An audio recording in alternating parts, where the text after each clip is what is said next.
Once an engine attached to a train was afraid of a few drops of rain.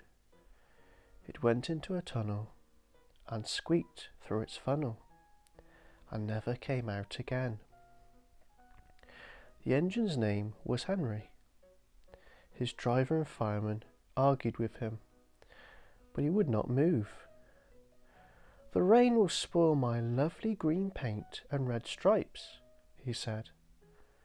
The guard blew his whistle till he had no more breath, and he waved his flags till his arms ached. But Henry still stayed in the tunnel and blew steam at him. "I am not going to spoil my lovely green paint and red stripes for you," he said rudely. The passengers came and argued too, but Henry would not move. A fat director who was on the train told the guard to get a rope. "We'll pull you out," he said, but Henry only blew steam at him and made him wet. They hooked the rope and all pulled, except the fat director. "My doctor has forbidden me to pull," he said. He pulled and pulled and pulled, but still Henry stayed in the tunnel. Then they tried pushing from the other end.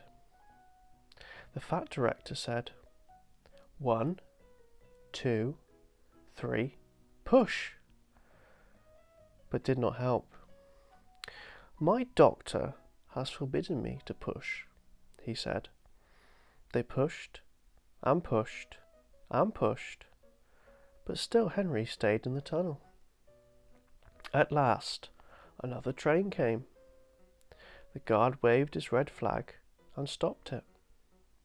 The 2 engine drivers, the 2 firemen, and the 2 guards went and argued with Henry. "Look, it has stopped raining," they said. "Yes, but it will begin again soon," said Henry. "And what would become of my green paint with red stripes then?"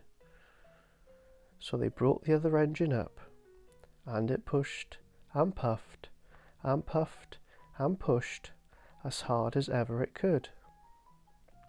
But still Henry stayed in the tunnel. So they gave up.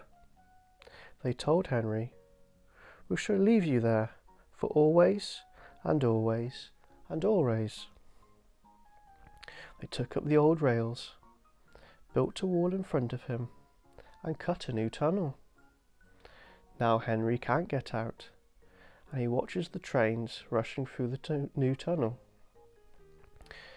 He is very sad because no one will ever see his lovely green paint with red stripes again. But I think he deserved it, don't you? Edward and Gordon often went through the tunnel where Henry was shut up. Edward would say, "Peep, peep, hello," and Gordon would say, "Poop, poop, poop, serves you right." Poor Henry had no steam to answer. His fire had gone out. Soot and dirt from the tunnel roof had spoilt his lovely green paint and red stripes. He was cold and unhappy and wanted to come out and pull trains too. Gordon always pulls the express. He was very proud of being the only engine strong enough to do it. There were many heavy coaches full of important people, like the fat director, who had punished Henry. Gordon was seeing how fast he could go. "Hurry, hurry, hurry," he panted. "Trickety-trock, trickety-trock, trickety-trock," said the coaches. Gordon could see Henry's tunnel in front. In a minute, he thought, "I'll poop, poop, poop at Henry and rush through and out into the open again." Closer and closer he came. He was almost there when crack, whoosh!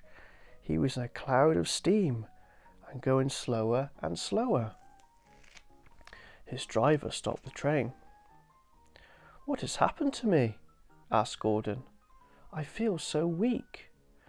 "You've burst your safety valve," said the driver. "You can't pull the train any more."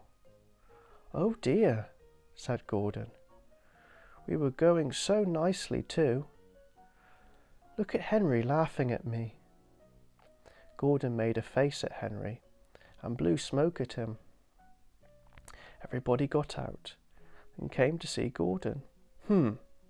Said the fat director. "I never liked those big engines. Always going wrong. Send for another engine at once." Well, the guard went to find one. They uncoupled Gordon and ran him on a siding out of the way. The only engine left in the shed was Edward. "I'll come and try," he said. Gordon saw him coming. "That's no use," he said. "Edward can't pull the train." Edward puffed and pulled and pulled and puffed, but he couldn't move the heavy coaches. "I told you so," said Gordon rudely. "Why not let Henry try?" "Yes," said the fat director, "I will." "Will you help pull this train, Henry?" he asked. "Yes," said Henry at once. So Gordon's driver and fireman lit his fire. Some plate layers broke down the wall and put back the rails. And when he had steam up, Henry puffed out. He was dirty, his boiler was black, and he was covered with cobwebs. "Oh, I'm so stiff! Oh, I'm so stiff!" he groaned. "You'd better have a run to ease your joints and find a turntable," said the fat director kindly. Henry came back feeling better, and they put him in the front. "Peep, peep," said Edward. "I'm ready." "Peep, peep," said Henry. "So am I." "Pull hard, pull hard, pull hard," puffed Edward. "We'll do it, we'll do it, we'll do it," puffed Henry. "Pull hard, we'll do it, pull hard, we'll do it, pull hard, we'll do it," they puffed together. The heavy coaches jerked and began to move, slowly at first, then faster and faster. "We've done it together! We've done it together! We've done it together!" said Edward and Henry. "We've done it! Hooray! We've done it! Hooray! You've done it! Hooray!" sang the coaches. All the passengers were excited. The fat director leaned out of the window to wave to Edward and Henry. But the train was going so fast that his hat blew off into a field where a goat ate it for his tea. They never stopped till they came to the big station at the end of the line. The passengers all got out and said, "Thank you," and the fat director promised Henry a new coat of paint. "Would you like blue and red?" "Yes, please," said Henry. "Then I'll be like Edward." Edward and Henry went home quietly, and on their way they helped Gordon back to the shed.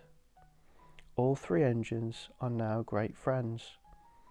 Wasn't Henry pleased when he had his new coat?